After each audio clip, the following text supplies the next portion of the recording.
catching up after nearly 30 years. These are some of the team members who worked in the SABC Parliamentary News Room after 1994, being the first drafters of the history of the new dispensation. The strength about this team was not only its diversity and the different languages and the different sensibilities it brought to bear, but the different skills that we had. So, for instance, many of you, Denzel in particular, and could come at about the time I came, Joseph came a bit later, and Mandelas knew a lot about the actual technical stuff about radio. And whereas I was useless, and Auntie was only a little bit less useless. and I do remember going with her to interview Alan Busak, and Denzel wasn't around, about the corruption scandal, and we went to see him in wherever he lived, in Sikofle or Lakeside or somewhere, and we came back and we were trying to cut this bloody tape, we used to do with the razor, and somehow we got it wrong, so that the whole thing ended unraveling. She stood at one end of the passage in the Marx building, and I stood at the other end as we tried to roll it up. And eventually she said to me, ons is net soos twee ape.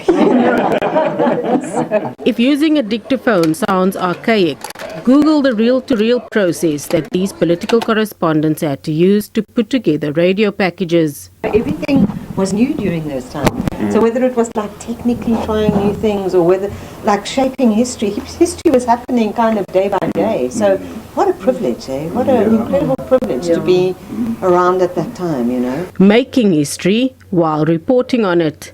Not only were they reporting on the People's Parliament, they also had to figure out new words. See, people having to find words for things which you'd never had to find words for in different languages. So Mandelas found the word for AIDS in Xhosa. What was it again?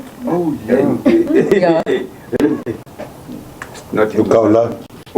Yeah, Ukaula. And then you had found a word for something in isiZulu. I can't remember that, because we were working.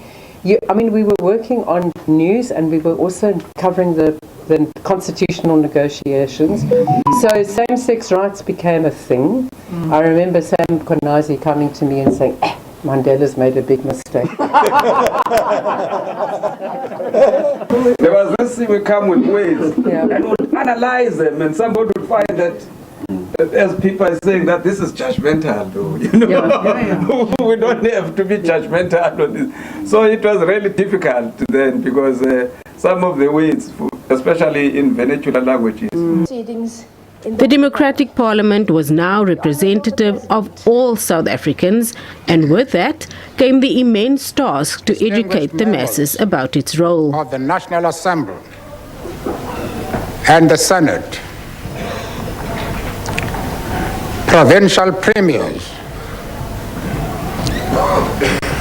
commanders of the security forces.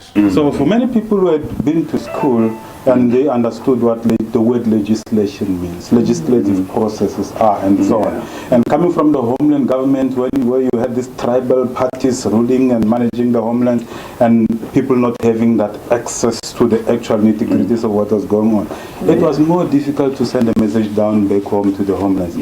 And there were questions more, what is this parliament you're talking about? What are these people? But there was time for lighter moments in between. There was Johnny De Lange and Mani Skuman. Johnny punched Mani Skuman. But what he said afterwards is he said he just turned round and his fist happened. They were witnesses burning the midnight oil when the Constitution was adopted. I am an African.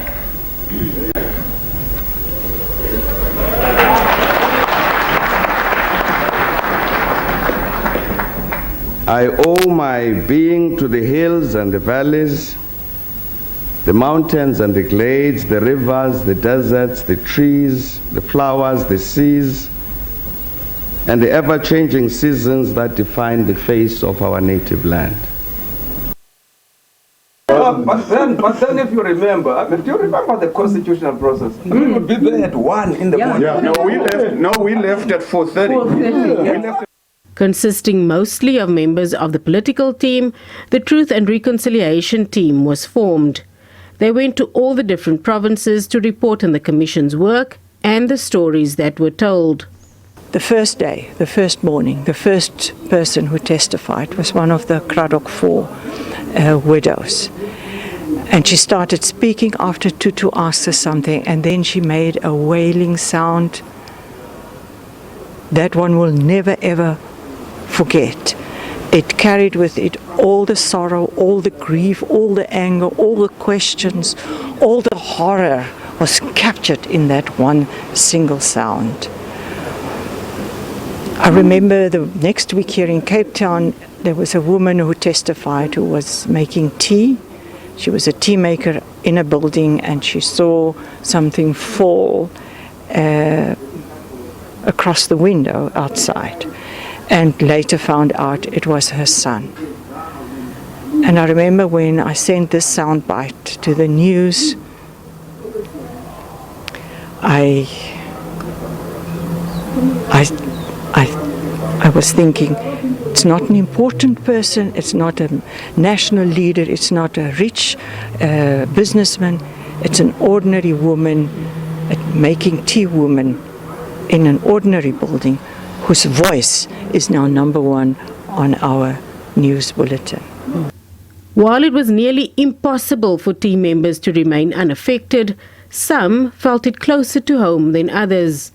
I remember when Thabo Mbeki, for instance, was leading a delegation that was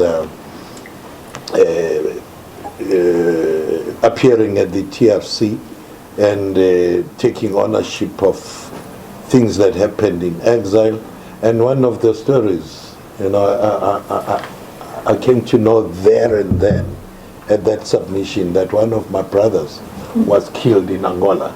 It was incredibly hard work to make everything work, but it was this age of promise in that you had a real commitment to a public broadcaster that was going to reflect the country to itself. And for the first time, we had 11 languages being reported on. Parliament was reported on in 11 languages.